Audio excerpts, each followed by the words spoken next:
요양원, 주간보호센터 어렵게 공사도 마치고 설립 인허가까지 받았는데 막상 실무적으로 어떤 것부터 해야 할지 막막한 분들이 계실 겁니다.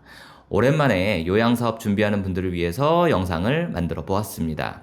관심 있거나 필요하신 분들만 보시면 되겠습니다. 안녕하세요. 시니어 세상의 강 대표입니다. 자, 오늘 말씀드리는 부분은 요양원과 주간보호센터 같은 시설에 중점을 두고 말씀을 드리지만 사실 재가센터, 그러니까 방문요양센터의 경우도 대동소이합니다. 오늘 영상을 토대로 시설 인허가 이후에 이런 순서로 이런 것들을 준비해야 하는구나 정도로 가볍게 이해를 하시면 되겠습니다.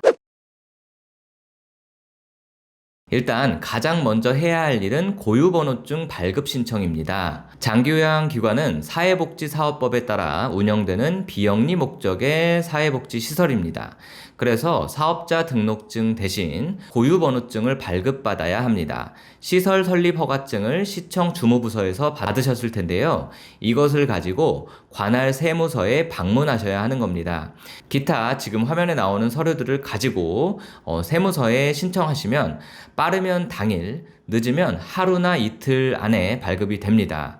고유번호증의 사용처는 일반 사업자 등록증과 같다고 보시면 됩니다.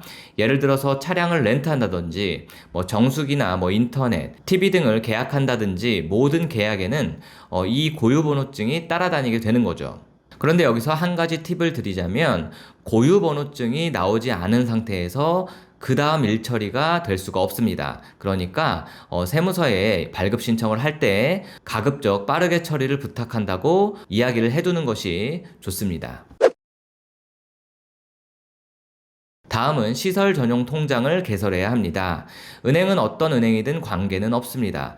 그런데 많은 사업자들이 대출을 실행해서 시설 설립을 하는 경우가 많죠. 보통은 대출을 실행한 그 은행의 통장을 사용하는 경우가 많습니다. 가장 중요한 것은 운영비 통장입니다. 공단에서 지급되는 장기요양 급여가 들어오는 통장이기도 하고 기타 기관 운영에 필요한 모든 비용이 입출금 되는 통장입니다. 이런 모든 입출금 기록이 이 통장에 남게 돼서요. 그 기록을 바탕으로 회계 장부로 정리가 되어야만 합니다. 일단 주간보호센터의 경우는 이 운영비 통장만 있더라도 문제가 없고 조금 이따 설명을 드리겠지만 요양원의 경우는 한 개가 더 필요합니다. 그런데 만약에 주간보호시설과 방문요양센터를 함께 병행해서 운영하는 기관의 경우라면 주간보호 쪽 운영비와 방문요양 쪽 운영비 통장을 따로 만들어서 관리해야 합니다. 그리고 요양원이라면 이 운영비 통장 이외에 기초수급자 생계비 통장이 필요합니다. 이는 시군에서 지급하는 수급자 생계비가 별도로 이 통장으로 입금이 되어야 하기 때문이죠.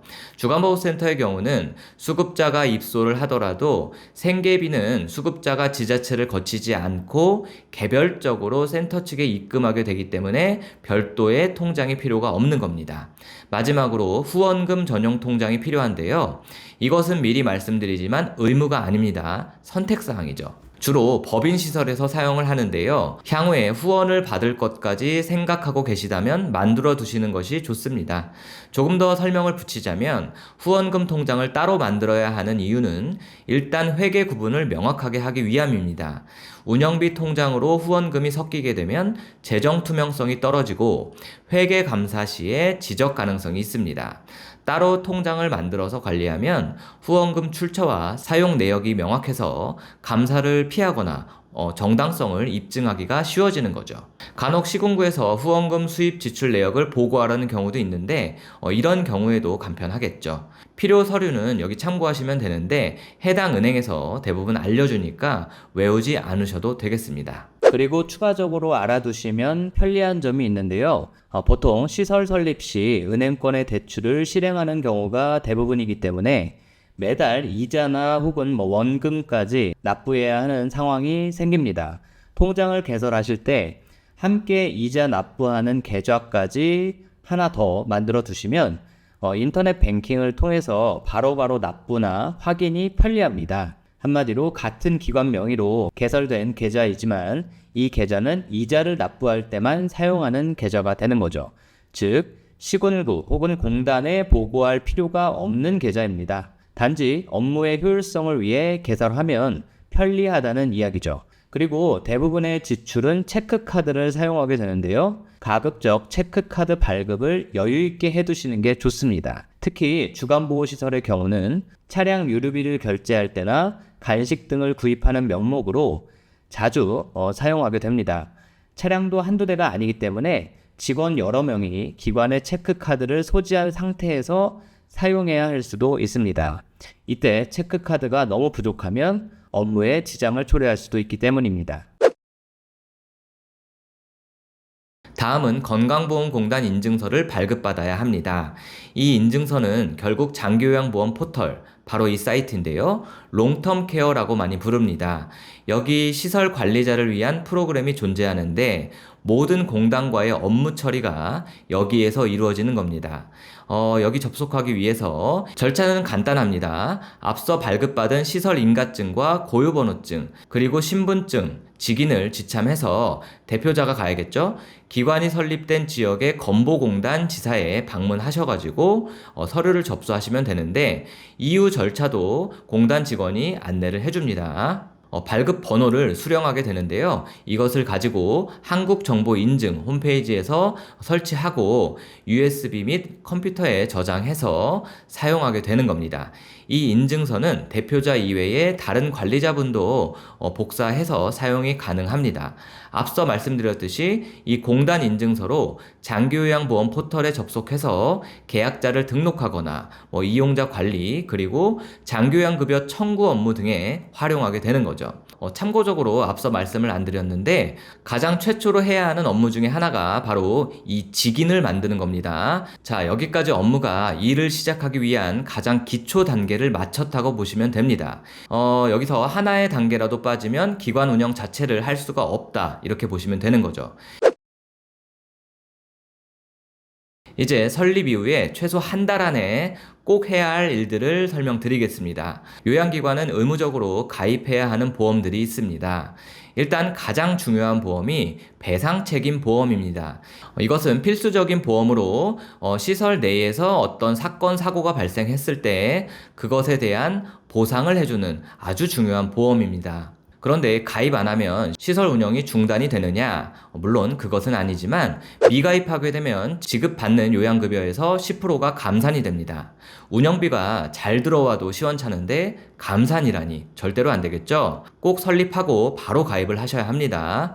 이 장기요양기관 배상책임보험은 아무나 가입을 시켜주는 것이 아니기 때문에 반드시 고유번호증이 필요합니다. 그러니 앞선 순서대로 준비를 하셔야 하겠죠. 그리고 참고로 보충 설명을 조금 더 드리면 매달 일정 금액을 납부하는 방식과 1년치 보험료를 한 번에 납부하는 방식이 있습니다. 최근에는 월 납입 방식으로 사고 발생 시 본인 부담금만 납부하면 할증이 되지 않는 보험, 이것에 조금 더 많이 가입하는 추세입니다.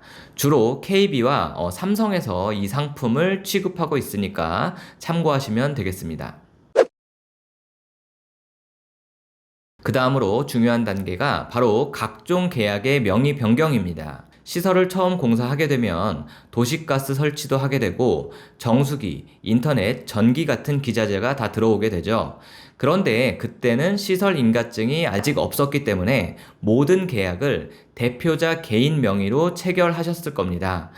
그렇기 때문에 이제 이 인가증이 나온 시점에서는 모든 계약을 시설 명의로 변경을 해줘야 합니다. 왜냐하면 이후에는 각종 공문이나 거래, 세무 처리, 비용 청구 등이 모두 시설 이름으로 이루어져야 하기 때문이죠.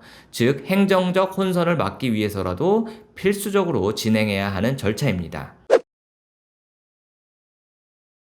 그리고 다음으로 정말 많은 분들이 놓치는 부분이 하나 있는데요. 바로 전기요금과 도시가스요금의 사회복지시설 할인 제도입니다.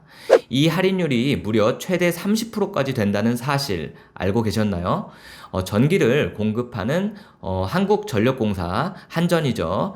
여기에 사회복지시설 전기요금 할인 신청서를 제출하시면 됩니다. 단 여기서 중요한 조건이 하나 있는데요. 만약에 운영하는 시설이 단독 건물이라면 바로 신청하시면 되는데요. 건물의 일부 층만 사용하는 경우가 많이 있죠. 이때는 모자 분리 공사라는 걸 반드시 해야 합니다. 모자 분리 공사라는 것은 건물 전체의 전기 계량기에서 우리 시설이 사용하는 층만 따로 분리해서 계량하는 공사입니다. 예를 들어서 건물이 5층 건물인데 그 중에 우리 시설은 3층 하나만 사용 중이라면 그 3층만 따로 전기 사용량을 측정할 수 있도록 해야 그 구간에 대해서만 사회복지시설 할인을 적용받을 수 있는 거죠. 보통 이 공사에는 150만 원에서 200만 원 정도의 비용이 들어가지만 전기요금이 매달 30%씩 절약이 된다면 금방 이 비용을 상쇄하고도 남습니다. 반드시 하셔야 하겠죠. 자, 그리고 도시가스 요금 할인 받는 방법도 마찬가지입니다.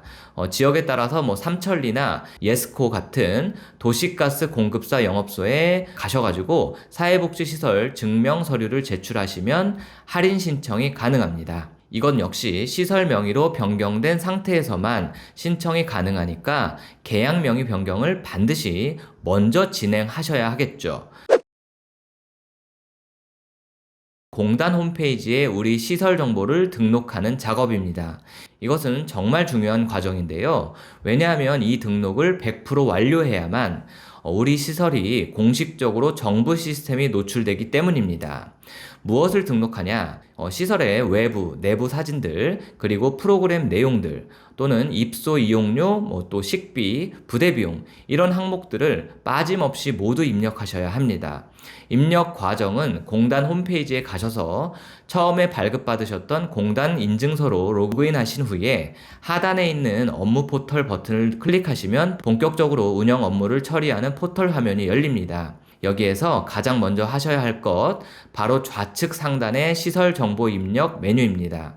이 메뉴에서 입력한 항목들이 진행률로 표시가 되는데요. 1%부터 시작해서 100%를 채워야만 최종 완료가 되는 겁니다. 시설 정보 등록은 빠를수록 좋고 정확할수록 더 좋습니다. 이렇게 공단 포털에 우리 시설을 먼저 등록한 이후에 블로그나 사설 홈페이지를 개설해서 바로 기관을 홍보하는 것이 순서입니다. 자, 그 다음은 바로 구인 공고 이야기입니다. 시설 인허가 받을 때 이미 근로계약서도 다 제출했는데 무슨 이야기냐? 라고 생각할 수 있습니다. 그런데 우리나라의 행정 시스템에는 아직도 답답하고 비합리적인 부분들이 많이 있습니다. 예를 들어 데이케어 센터이든 요양원이든 시설 인허가 심의를 받을 때의 조건이 뭐죠? 바로 모든 직원을 미리 다 채용하고 근로계약서까지 작성이 되어 있어야 심의 신청이 가능한 겁니다. 여기까지 진행해 보신 분들은 알고 계시죠? 그런데 문제는요, 이렇게 사람을 뽑기 위해서 요즘은 고용24라는 사이트에 공고를 올려야만 구인 절차가 가능합니다. 이전에는 워크넷이었죠. 그런데 이 고용24에 공고를 올리기 위해서는 사업자 등록증 또는 고유번호증이 있어야만 가능하다는 겁니다. 즉, 다시 한번 정리해 볼게요. 사람을 먼저 뽑아야 심의를 볼 수가 있는데 사람을 뽑으려면 고용24에 공고를 내야 합니다. 그런데 고용24에 공고를 내려면 먼저 인가가 나와 있어야만 고유번호증도 나오고 인가증도 있는 거죠. 정말 모순된 구조 아닌가요? 이런 불합리한 구조가 아직까지도 개선이 되지 않고 있습니다. 그래서 현실적으로 어떻게 하냐면요. 심의 볼 때는 실제 일할 직원이 아니라 주변 지인 중 자격증이 있는 분들을 임시로 계약해서 근로계약서를 작성하고 심의를 신청하는 방식이 대부분입니다. 그리고 인가증이 나오고 정식 개소가 완료되면 그제서야 진짜 일할 직원을 구인 공고를 통해 채용하는 게 대부분입니다. 그렇기 때문에 이제 고유번호증이 정식으로 발급이 되었다면 고용24에 정식으로 구인 공고를 등록하시고 실제 근무할 분들을 채용하셔야 하는 겁니다. 마지막으로 이것은 주간보호센터에만 해당이 되는 것인데요. 주간보호센터 운영에 필수가 되는 것이 바로 차량이죠. 차량은 대표자 명의의 차량이거나 아니면 다른 사람의 명의 차량이라도 이런 식으로 임대계약서를 써서 시청에 보고하면 사용이 가능합니다. 그런데 문제는 차량을 렌트하거나 리스하는 경우 반드시 미리 신청을 하셔야 한다는 겁니다. 최근에 차량 수급이 원활하지 못해서 렌트 신청을 하더라도 적게는 2달, 많게는 6개월까지 대기하는 경우가 종종 있습니다. 그래서 반드시 렌트나 리스를 하게 되는 경우 몇 달 전부터 신청을 넣어두어야 한다는 점 기억하셔야 하겠습니다. 자, 오늘 이렇게 8가지 단계로 요양기관 설립 이후에 반드시 해야 할 실무 절차에 대해서 알아보았습니다. 오늘 말씀드린 부분들은 시설을 처음부터 공사를 해서 새롭게 설치한 기관뿐 아니라 기존 기관을 양수해서 운영을 시작하는 사업자도 똑같이 해당이 되는 내용입니다. 잘 참고하셔가지고 모르고 손해보는 일이 없도록, 안 그래도 시행착오가 많죠. 그러니까 조금이라도 이 시행착오를 줄이고 기관 운영에 도움이 되시면 좋겠습니다. 오늘 영상이 좋으셨다면 좋아요만 한번 부탁을 드리고요. 시청해주셔서 감사합니다.